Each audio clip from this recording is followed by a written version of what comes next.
the Canik Rival-S jam-packs a ton of value and features into a really attractive price point. And if you're wanting to get into a competition pistol, it's worth asking, is this the right gun for you?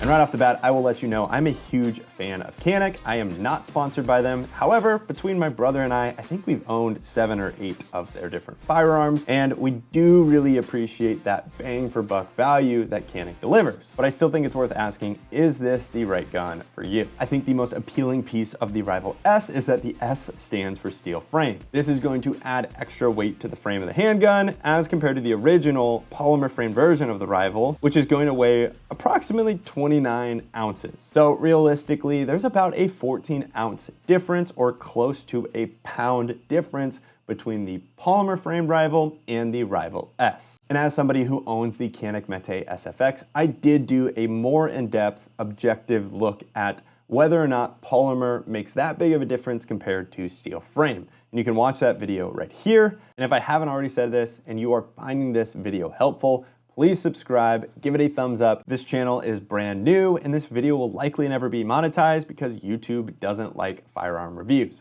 So anything you guys can do to help the algorithm goes a long way. Now moving along to more of the features of the Rival-S, one of my favorite features is going to be the fantastic 90-degree trigger that comes equipped with all of the Rival handgun. In this case, you have a very short amount of pre-travel. You get to a 90-degree wall and then you hit that break. In this case, most of these break right around 4 pounds and have a very short reset. And compared to the original curved trigger of the SFX, I really like the upgraded trigger of the Rival. And moving along to the optic system, Canik does give you a little bit of versatility with the Rival series. In this case, you can either run fiber optic sights or you also get a ton of optic plates right out of the box if you want to run a red dot. In this case, we've got the Holosun 507 comp on it, which is a spectacular red dot. It gives you a ton of reticle options. It's super bright in direct sunlight and that battery life lasts a really long time. When my brother actually purchased this firearm, it came with the Mechanic M02, and we both agreed that although the window size is really great, it's closer to that Trijicon SRO style, it just didn't get bright enough when you have the sun directly against your back or right over top of you. Canik also gives you some other customization options right out of the box. In this case, they give you different back straps, they give you a cleaning kit, they give you a really fun little tool that's like a mini handgun. They give you a holster that is actually designed for competition use. And although it's not the best holster in the world, it helps get you started. Lastly, I will say the overall ergonomics of this gun are spectacular. The stock grip has a ton of bite, but it does miss out on some of that additional texture on the upper part of the frame. I notice this specifically if my hands are sweaty. I feel like my hands can slip fairly easily. And this is where I would personally prefer if the upper portion of the frame had a little bit more texture to it, especially where my index finger or my thumb tends to make contact with the frame.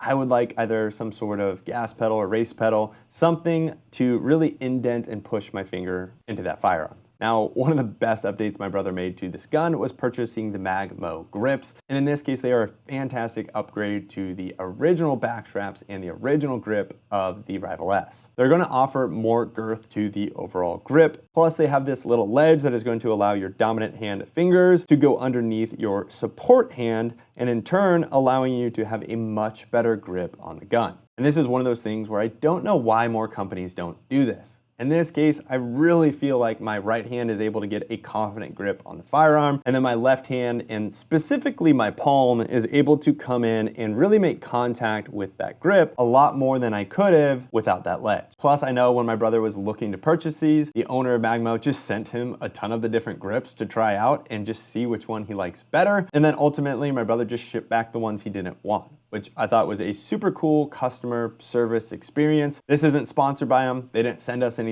We paid for this. However, just really awesome and definitely a solid upgrade to your Rival. Now, in terms of how this gun shoots, it is a spectacular shooter. Not only is this gun awesome, but I think all of the additional features, the Holosun 507 comp, is all going to make it incredibly easy to find your target, and the 507 comp makes it so that basically your reticle is never leaving that window anytime you're shooting, so it makes for faster successive fire, especially in a competition setting. And another thing I really enjoy is going to be the slide serrations on the front of the gun. So in this case, I tend to press check just to make sure I've got one in the chamber before we go live. And the really aggressive texturing is going to make that super easy to do. Plus, I find for me personally, I don't have to break my grip due to the size of this handgun and the extended mag release. So in this case, it removes one less variable when you're doing a reload in competition. It's going to make sure that you can get that confident grip right back on target faster than if you had to break your grip. Now, there are other pieces that I think allow this to shoot really well. Everything from the mag bow grips to the 90-degree trigger are all awesome features, and it's very obvious that this gun was designed to be run fast and definitely in a competition setting.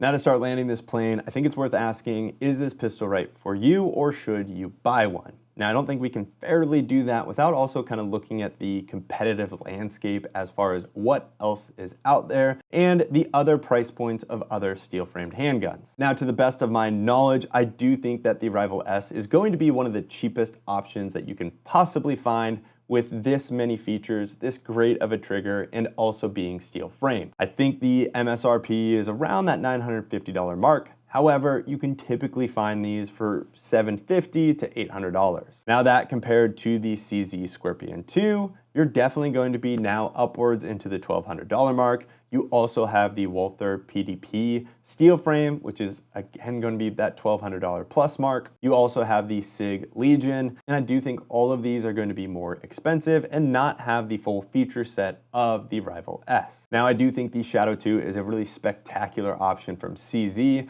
especially if you want to get into the limited or the carry optics division for USPSA, or if you want to compete in IDPA. It has a very low bore access, it's a really heavy gun, it's got a great trigger.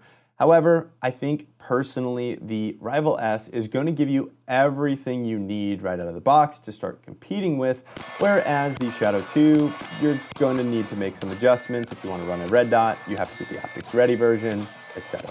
And because the CZ Shadow 2 is going to be more expensive, purchasing the Rival-S then means you have some money to work with if you want to purchase a holster, if you want to get a red dot, and so forth. And I also think it's worth saying that good practice goes a really long way. And in this case, Nils Jonasson is the world champion and he uses the Rival-S platform.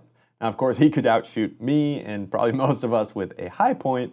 However, just practicing, getting familiar with your firearm goes a really long way. And it's not always about just spending the most amount of money to get the best thing possible. So my recommendation is if you don't already own a Canik Rival, definitely recommend purchasing the Rival or the Rival-S. If you want more details on polymer versus steel frame, watch this video right here. I'll see you guys later.